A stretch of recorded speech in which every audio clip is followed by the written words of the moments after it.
Hi, I'm Kelly Lewis. And I'm Tiffany Jones. And we're your revenue insiders. We know life gets busy. If you need to step away from this episode, make sure you are following our podcast wherever you're tuning in from. That'll make it easy to find us again. Hello. Today we are here with Sarah Gross, VP of Go-To-Market Enablement at RingCentral, and we are talking all things post-sales kickoff. We know so many of you are in the middle of executing and delivering on your sales kickoff, but what comes next? And that is always the question. These SKOs are all consuming. And so really want to bring to light what you can do and how you should be thinking about your post-SKO strategy. So Sarah, thank you for being here. I know you and Tiffany haven't met yet, so excited to introduce you both. It was hilarious to watch you two when we first jumped on. They got into ASP. They got into all the different accounting rules, comp plans before we even started recording. So this is going to be a good one. All the fun things. And Kelly, you and I got the Valentine's Day memo, so we're going to have to rub that off on Tiffany. Yeah, I know. There's a little bit of pink, but not enough. You got some muted pink in there. It looks mauve. Yeah. Yes. So Sarah and I met speaking together. We were on a panel, right? What was that panel about? Do you remember? It was Spark way back to the generations of enablement. Yes. Interesting. I was your millennial star. Yes, I was the elder millennial. I remember I said that and everyone in the audience gasped. Laughed. Yeah. Like, it's a thing. And I was like, yep, I'm a geriatric millennial. That is a thing. Mm-hmm. And my whole team made fun of me for a very long time after that. But that was a great panel. Sarah inspired me in so many ways at that panel. She talked about all the different ways to make an impact at different levels of management. And it was phenomenal. So I'm so excited to have you here. So let's kick this off. Sarah, can you give the listener a little bit of background on yourself if they haven't met you yet? Absolutely. So I pride myself that as an enabler, I moved from the sales side. So right out of college, I was an outsourced appointment setting BDR, which I would argue is the hardest form of BDR. I had 5 different sales reps and I had 10 different companies I was calling on behalf. So I got a really good understanding of what does good go-to-market look like? What do good sellers look like? And what does that profile like? I moved into actually selling outsourced appointment setting to a couple startups and found myself in all of these management roles in which I was given a quota and a dashboard, but it was like, okay, what do I do with this? And so I started running Friday best practice sharing sessions, which we all know became enablement, which we knew couldn't just happen on a Friday, needed to happen every day of the week in different formats to different learning styles. I got the chance through Challenger sale really to see like what do big SAPs and Oracles of the world do well and not do well, and how did I want to formulate that? So ultimately, I landed my career at RingCentral as I think the second enablement hire. I chose taking on enterprise, which was 0 reps and 0 revenue, and had the opportunity from the ground up to really build out what does that look like? What is the structure? Not only how do we onboard someone, but literally how do we hire someone? It was a big part of my job. What does that profile look like? How do we teach, right, what we're looking for in the market? Then how do we make sure that that person's onboarded, upskilled? The leadership enablement is on top of that. So I built my team from me, myself, and I to, 27 folks in North America and another 25 across our team in the Philippines. And it has been quite the journey to get into GTM enablement. It's no secret. I did leave RingCentral about a year ago. Listen, I'd been here for 5.5 years. I built this team. Ultimately, I went and tried to, I did build a team again. I also had a baby in there, Keep you busy.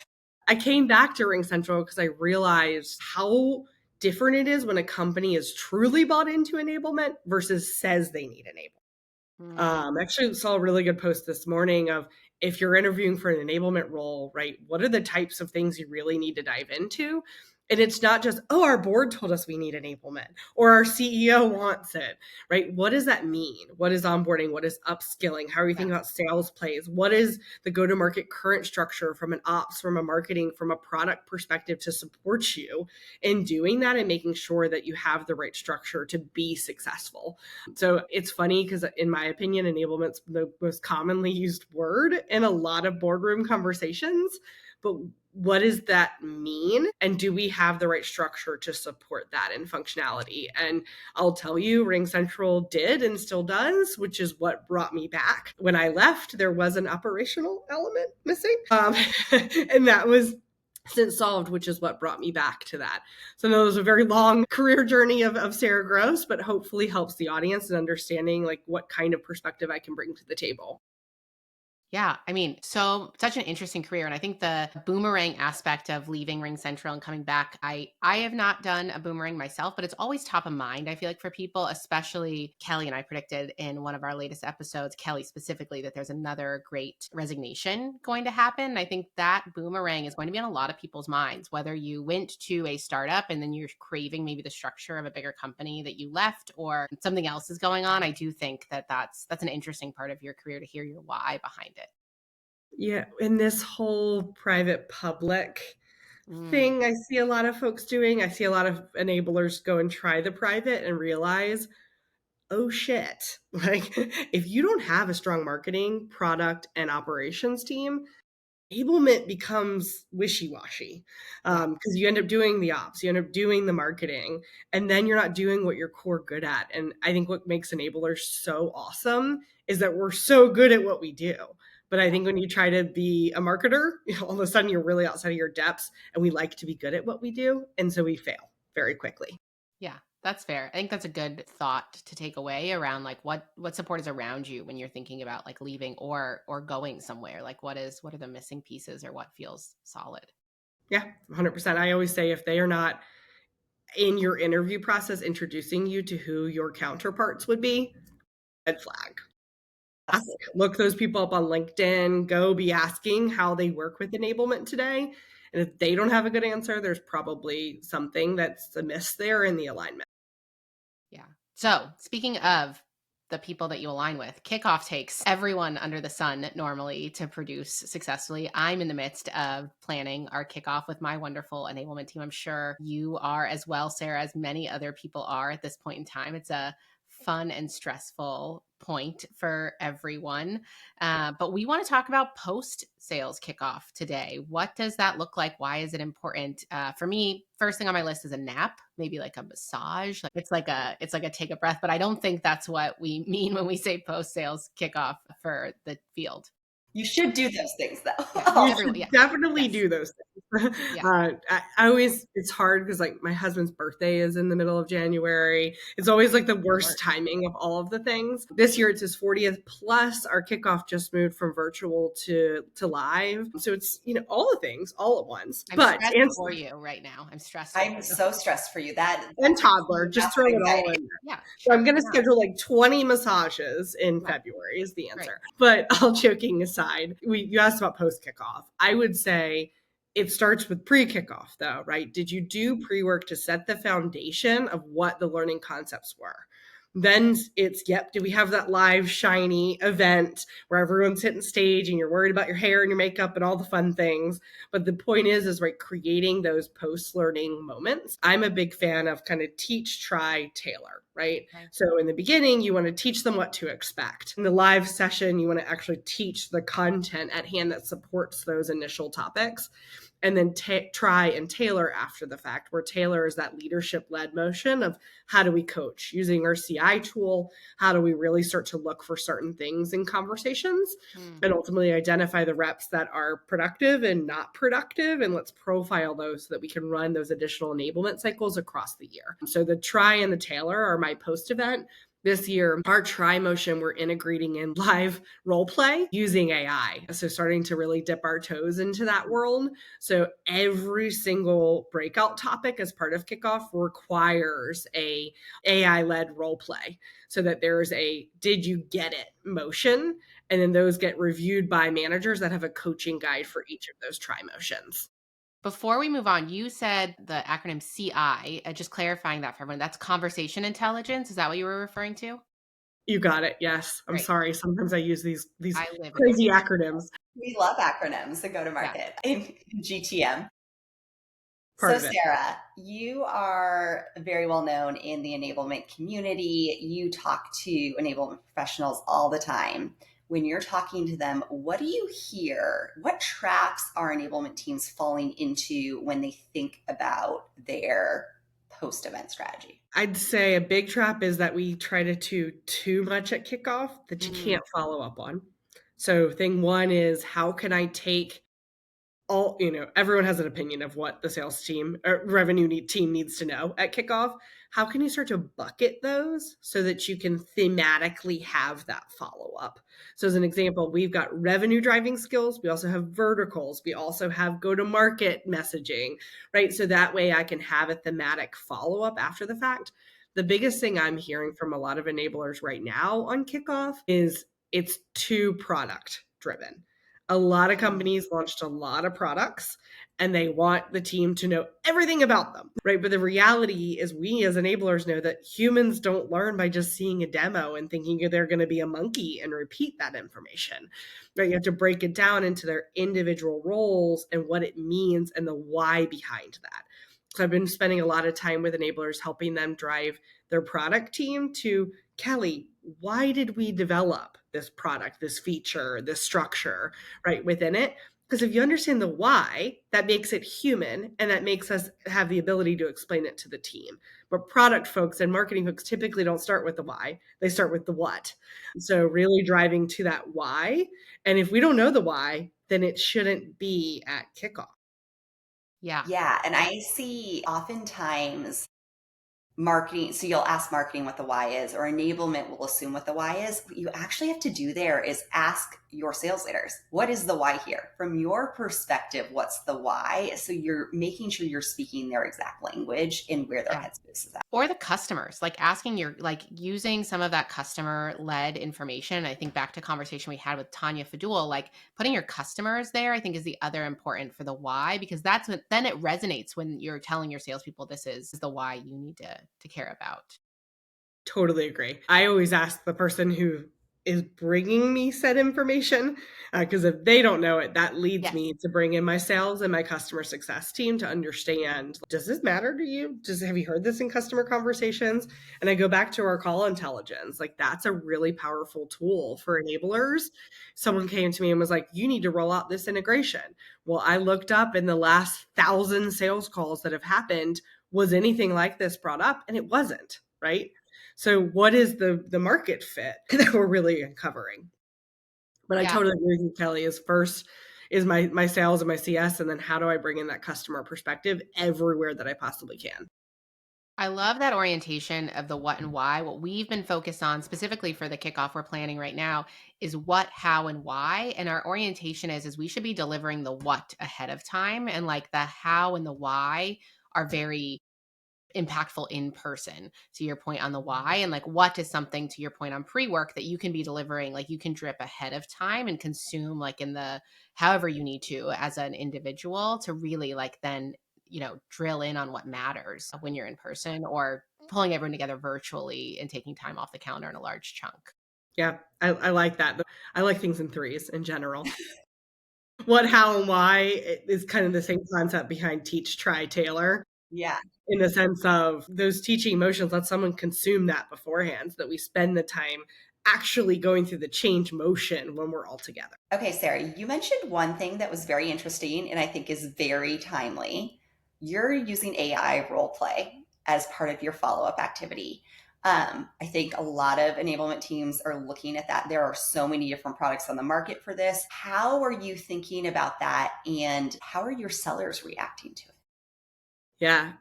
So the way we rolled this out is we actually took our top 10 sellers just across all segments and said, just tell me what you think about this. And it's so funny. They came back to us and were like, make it harder. Our customers are harder than that. And we made it harder. And they were like, this is it. This is exactly how a CIO talks to us. And this is exactly how I need to be able to practice. So it was this huge, cool aha moment. Because then we had those top 10 sellers record theirs and shared those out with the team and said, hey, new hire who just joined us, you want to be like John Smith? Here's how John Smith does his pitch. So we really intentionally used it as a try motion, literally, to see if our team liked it. And that got great buy-in, thing one. The initial reaction from the team is it gives them the at-bats that they weren't able to have before. So we always had role play. Enablement's been doing role play manually since the beginning of time, right? And we did it manually, and you used your SCs and you used etc. But the reality is this allows them to try it and the bot react. Because even if you used your SEs and you made it your hardest SEs that you had at the company, they're not as mean as customers are No, they sometimes. just aren't. They're not. So this gives them, I mean, to the point where if they say something silly, the bot says, Kelly, I don't understand you, try again. And it has been this cool experience to watch our team realize, I thought I knew how to pitch this, but I don't. And so instead of showing them in our call intelligence, hey, you talked for too long here, what could we have done differently? We're actually able to say, see this, look at how you were going back and forth. This is how we want to emulate a real customer conversation. The one thing that's so interesting, I've been talking to a lot of different AI companies, and there's this big discussion right now is, do you use an avatar that doesn't look like a person at all? Or I've seen the product that you're using. I got a demo of it last week actually, and it looks like a person. It interacts with you like a person. And there's definitely two trains of thought. I agree. I really like that it feels like a person. It feels like a CEO. It feels like a CIO, like asking those questions. So interesting to hear that that's going well. We've actually uploaded our internal personas. So like we have someone who leads our contact center. Well, if you can pitch the lead of our contact center, right, why couldn't you pitch others? And so we made it RingCentralized, if you will, by bringing in their avatar, their name, their persona, right, a little bit of isms from them. So John Finch, who leads our contact center team, right, he has little isms that he used. So we trained the bot in that, and it actually sounds like Finch, which has been this really cool motion for our team because it feels real. And I'm a big proponent of wherever you can add that human element to things, do it. Yeah. I also think like you gloss over stuff like this, not you specifically, but in general, like the removing your SEs and giving them productivity back to actually spend time with customers is a nut, like outside of like your enablement ability with a tool like that. Like you also just get so many little productivity moments back. Even for your enablement team was probably, was guiding those role plays and setting up time on people's calendars. And The logistics alone is like probably a year of it's a full-time job. Well, and SCs need to do role plays too. So it gives them the ability to actually practice themselves versus having to be the enablers or the trainers. And we're giving them a role play on the best demo and way to show that. We're giving support the top 5 cases that are going to come and how to answer those top 5 cases that are going to inbound from customers. We're giving our CSMs, how could you run an EBR, an executive business review, right? Showing them how the new look and feel and let them actually test that before they go do an EBR for the first time. Yeah. So it's the entire customer journey. I was speaking on the pre-sale side. You hear my salesperson and me coming out, but I constantly have to remind myself that we're selling through the entire customer. So in your approach to teach, try, tailor, and as it relates to this kickoff, is this something then it's happening at kickoff, or are you following up after kickoff? Like going back to kind of like that post impact, where does that fit in, or where do you see that being the most successful? And then if there is follow up to that, what does that look like? Are you referencing the AI role playing? Yeah, the AI role playing. Yeah, exactly. So that's fitting into our try motion. So the way we've organized it is that at kickoff, it is an introduction of Teach, Try, Tailor. They will have come in with the basic building blocks from pre-work. We're going to teach them the concepts as we have them in live sessions. And then immediately everybody gets assigned to the try motion. So it's all by role. Say if you're an SE, you're assigned to these 5 courses. You learn it at kickoff, you try it immediately after, and then managers have a tailored coaching guide. Amazing. That would be in our call intelligence tool that they have to follow up on in the weeks following. Well, coaching guide, that's really interesting. We've talked a lot about manager guides, participant guides, guest guides, but a coaching guide, I mean, we use that, it makes sense. We use that in a lot of other enablement capacities, but for your kickoffs, like a post-kickoff coaching guide. What do you include in that? Yeah. We use the GROW model today. So each manager is going to get a coaching packet. So if I'm a manager of an AE and they were set to go to these 5 sessions, I will get 5 coaching guides that will be assigned to me. And in that GROW model, we have, of course, right, the questions across those 4 areas, and then links to assets that were sent to their team to actually learn and to consume that topic. I should also note that leaders are responsible for the same sessions their team goes to go through that try motion. So they are doing the same AI role playing that their team is. At kickoff or pre-kickoff? So the try motion is the 2 weeks following kickoff. Okay. Yeah. I think it's so important that you put your managers through that because otherwise it's not totally believable that it can be done successfully. So I love that you're doing that. Yeah. I'm hoping I can get a few of them to actually do it before kickoff so we have them as examples in the That's always system. the goal. Yeah. It's my enablement goal of the year, but you know how that sometimes works. So you've done all this. How then do you measure success? What does success look like for you? What are the data points that you're looking at? So the big thing I'm centering around this year is productivity models, right? So what does a good AE, SC, CSM look like? What are those attributes? And then how am I going to measure? I'm also looking at, we have an enablement impact dashboard finally set up. I took my team learning Tableau because there are never enough ops resources in the room, but we were able to pull from our content management and our LMS, right? What is someone doing? Of what content are they consuming? What learning are they consuming? And then from Salesforce and from how we're thinking about like our percentage to quota, which comes from Exactly. So I can correlate those items. So now I can look at, okay, we rolled out X product or methodology or process. I'll measure it from this date to this date to look at that particular productivity metric. But, you know, in AE land, those are top of funnel, bottom of funnel. What are the conversion rates, right? If you look at our CSM team, it's the executive business reviews being run. It's the amount of touches on a customer. So typical metrics, but this year we're really narrowing it to the top 3 max per role and what leads to productivity. It's so I think that is so important. We keep doing this. Pause.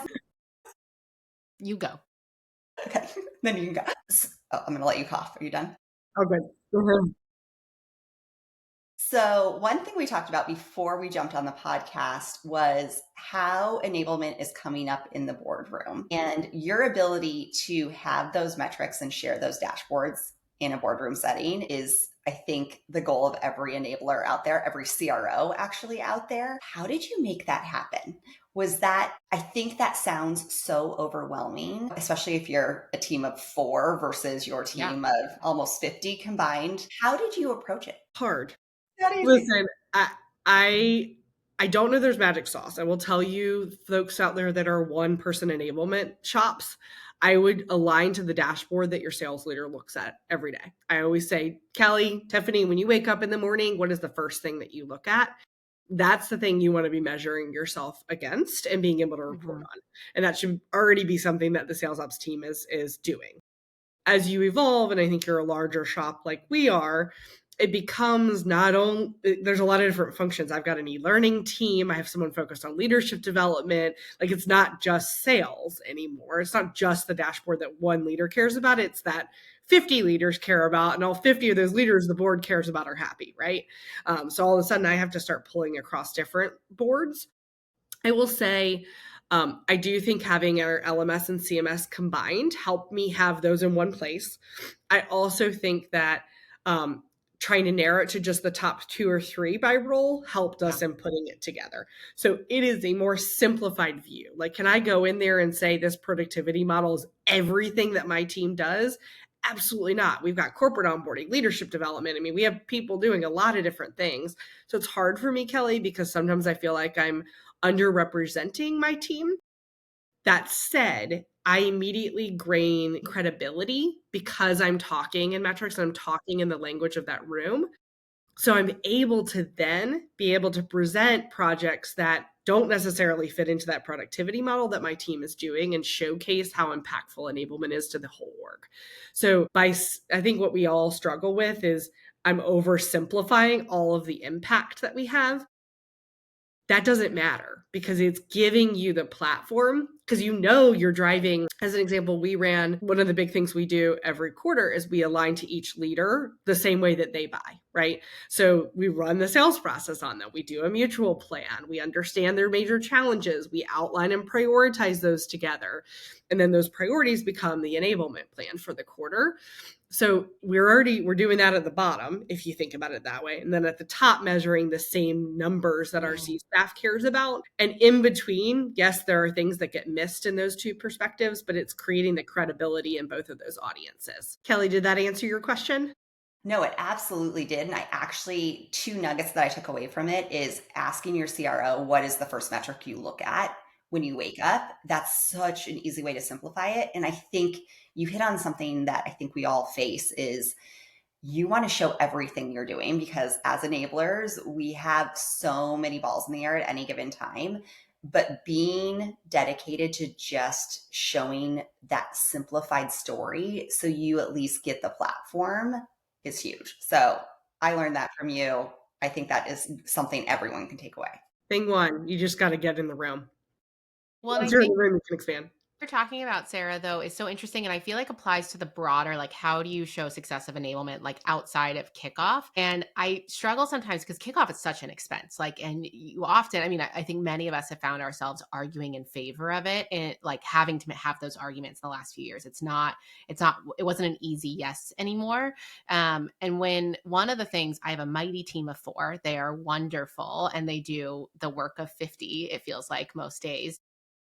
The things that we anchored on for our ROI stat for post kickoff this year is a little bit of a different metric. So I want to get your thoughts on it. We said we don't expect anyone to be at our kickoff and to like fully walk away like certified in something. That feels unrealistic to do. Like that's not the goal of being in person. So we asked ourselves like what is the goal of being in person? What are we getting out of this expense? And it's for people to be excited about the year ahead, like for them to feel so excited about what we're delivering as a company and really bought into it. Like that's what the magic of being in person ultimately is. And so we are going to measure how quickly are our ad hoc enablements consumed by the field. So all of our LMS stuff, like in all of our certifications, how quickly are people jumping into those after we deliver them as a way to measure how excited did we leave the general team coming out of kickoff. And so I feel like, and everyone's probably not in the same boat I am, but many people most likely are, where like you need to find a metric to support the ROI of what you just spent and be very specific. And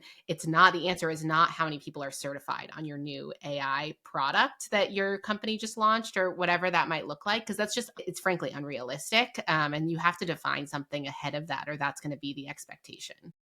Yeah, it's not only unrealistic, but it's also inflated. At the end of the day, if somebody does pass that certification, it has nothing to do with what you just did at kickoff. I mean, that's nice that people think that we're that amazing, but no, that's not how humans consume information in Exactly. a day. I like where you're going, Tiffany. We run something called a happiness survey. So to your point, we started that right after kickoff. And what's been really cool is that our happiness is always highest in Q1 right after kickoff than it is any other quarter of the year. It's highest in Q1 and Q4. Q1, because we're all excited, we're jazzed up for the year, you got all this great enablement. Q4, because you made money, probably. And then everything else in between. But it's been interesting because we ask in that survey, what additional enablement do you need? And in it, in Q1, they're always like, I got it all. I'm ready to go. In Q3, they're like, I need this, this, this, and this because they're freaking out about closing the year. And in Q4, they're like reflecting, I really had a great year. These are some things I thought I could get that I didn't get. I love that kind of happiness or engagement score. I will tell you, as you go up into the C-suite, I feel like they feel like that's really squishy. Yeah. So I like the idea of like how fast did someone take content? I always think of pipeline as quantity, quality, balance, and velocity. So I also think of like by role, could you start to tell a story in a different way? Of, our SEs really felt technically ready. Our AEs really felt discovery ready, and break that topic down because it starts to teach them what we do and how it is by role. Yeah, I totally agree. I like that. I like that take on it. Okay, Sarah. So it is this point of our episode, we ask each guest to come up with a point of view question that challenges the listener. So, what question, if you're listening to this right now, what question would you have them ask themselves as they're headed into their next week of work, their next day of work? Yeah. What are you going to do to align with your leaders to close the deal? That's a good one.